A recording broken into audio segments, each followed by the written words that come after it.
Halo, selamat pagi, siang, sore, dan malam yang ada di seluruh penjuru Indonesia. Perkenalkan, nama saya Dun. Kali ini saya akan membahas sebuah film action berjudul The Last Stand yang dirilis tahun 2013. Dan tanpa banyak cincong, langsung saja ke filmnya.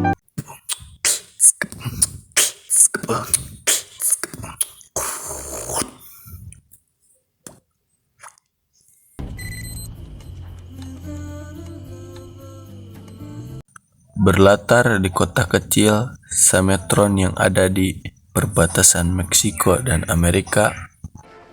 Kisah berawal dari seorang serif bernama Ray yang dititipkan sebuah mobil Chevrolet oleh seorang bos kaya raya yang dikarenakan ingin menonton sebuah pertandingan selama seminggu penuh. Ray pun pergi ngopi di sebuah kafe yang sering dicicinginya.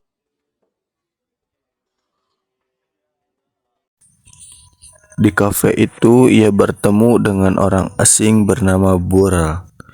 Ia mengaku sedang beristirahat dalam perjalanannya saja.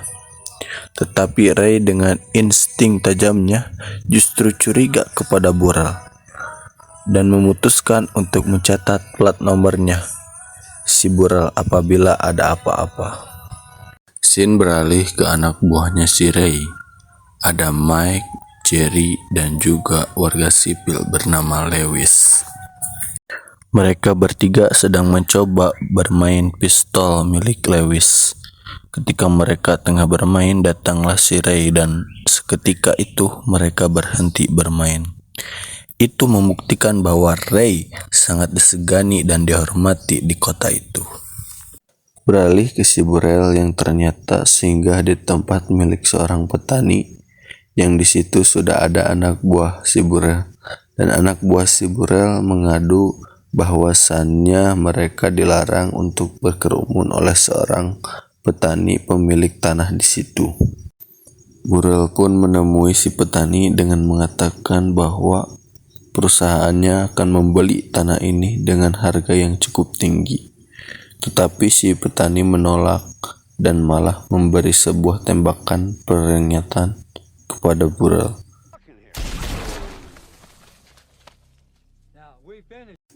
Dan itu sangat membuat Burrell jengkel.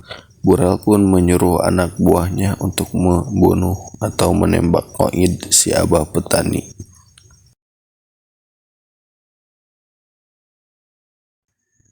Scene beralih di kantor serif tempat Ray bekerja.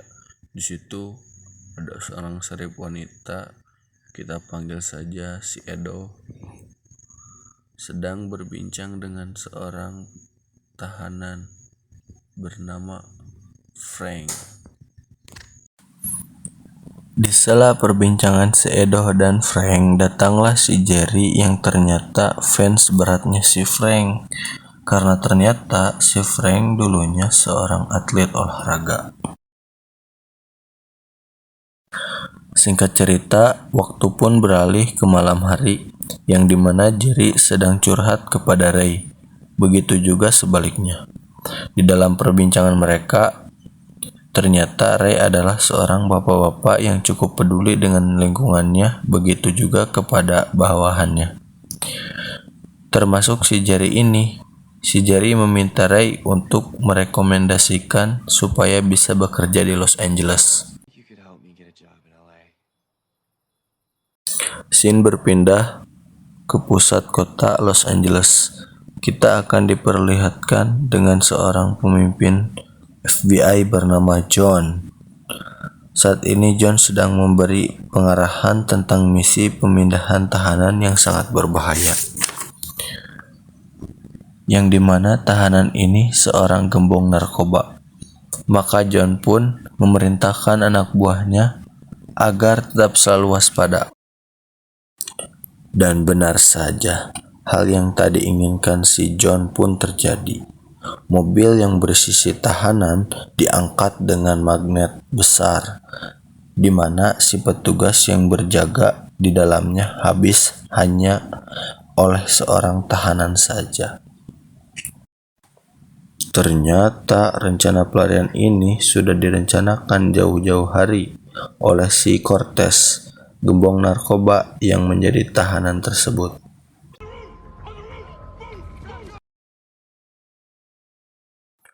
Dua agen FBI berhasil mengejarnya, tetapi satu agen FBI harus tewas dan satunya lagi dibawa untuk dijadikan sandera oleh pasukan si Cortez. Begitu.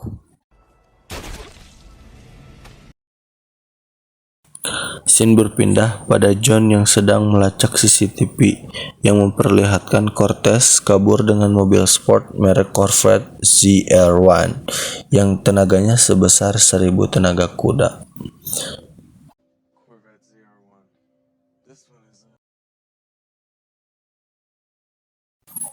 Cortez pun melaju dengan kecepatan yang sangat tinggi, serta membawa agen wanita yang tadi dijadikan sandera.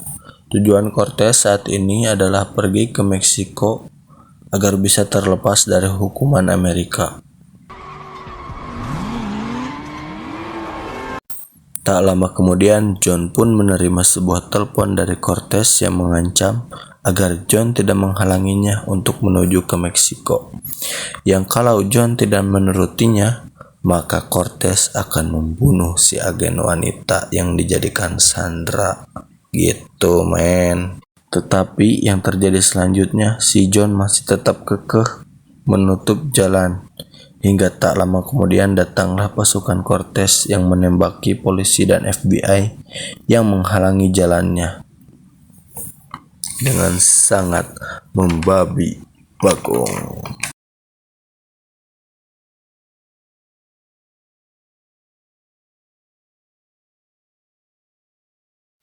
Meskipun Cortez lolos dari halangan tadi, tetap saja ada helikopter yang terus mengejarnya.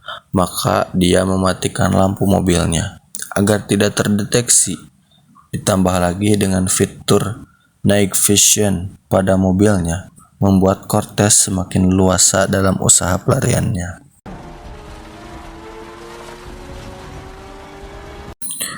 Sementara itu, Mike dan Ray yang telah mengetahui bahwa si petani telah tewas, di mana Edo dan Jerry sedang menyelidiki orang yang berada di TKP, yang di situ ada Burrell dan beberapa anak buahnya.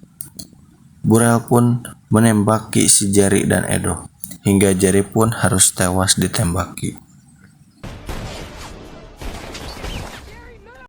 Edo pun terdesak oleh si Burrell. Lalu ketika anak buah si Burrell memeriksa si Jerry, datanglah pahlawan kita, yaitu si Ray yang langsung menabrak dan melumpuhkan beberapa penjahat di situ.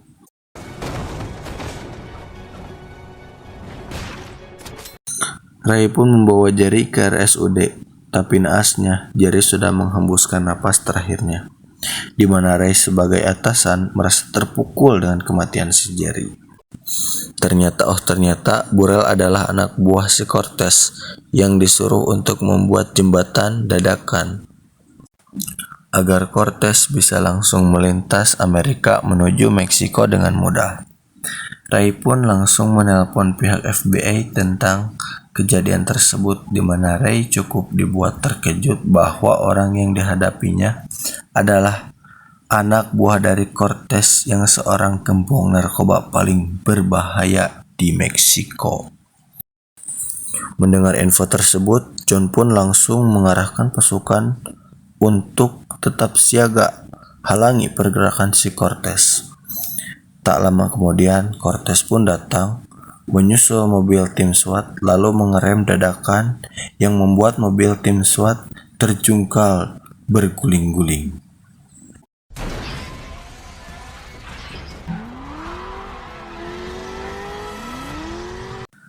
Menyadari tim SWAT tidak akan mampu menghadang si Cortez, maka Ray pun bertindak untuk membalaskan dendam atas kematian si Jerry. Ray meminta si Frank untuk membantunya dalam menghadang si Cortez untuk kabur ke Meksiko, dan Frank pun setuju karena Frank sangat begitu terpukul akan kepergian Jerry. Untuk menambah kekuatan, Ray pun menemui Lewis di mana Ray mengangkat Lewis sebagai deputi dan meminta Lewis untuk menunjukkan senjata apa saja yang ia punya.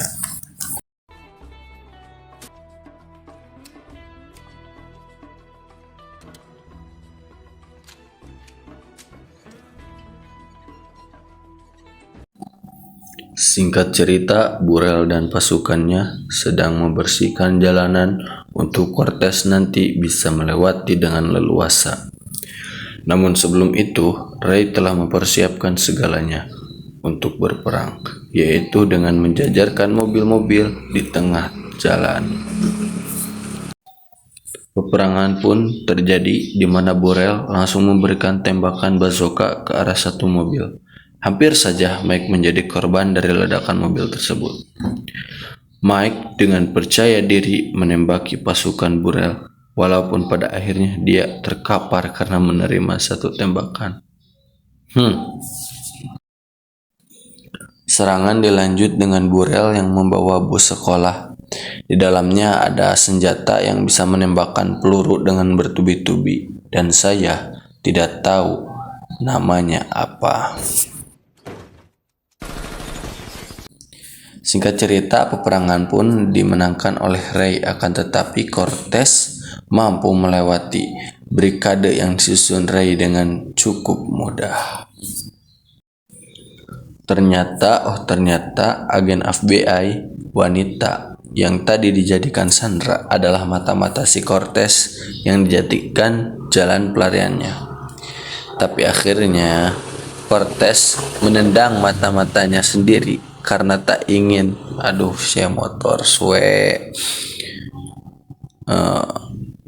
Cortez menendang mata-matanya sendiri karena tak ingin menjadi beban dalam perjalanannya. Ray sendiri menggunakan mobil Chevrolet milik si juragan yang diceritakan di awal video tadi untuk mengejar si Cortez. Dan terjadilah aksi kejar-kejaran di antara mereka berdua yang berakhir dengan menabrak traktor yang ada di ladang jagung.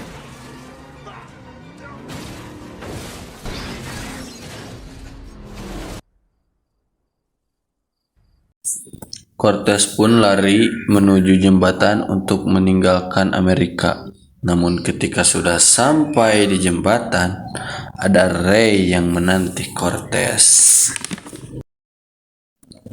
Sebelum perduelan terjadi, Cortez menawarkan negosiasi atau berdiplomat anjas.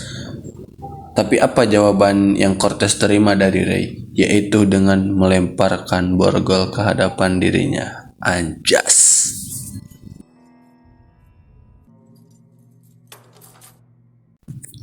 Duel pun tak terelakkan walaupun Ray sudah berumur, tapi dia dapat mengalahkan Cortez yang seorang anak muda.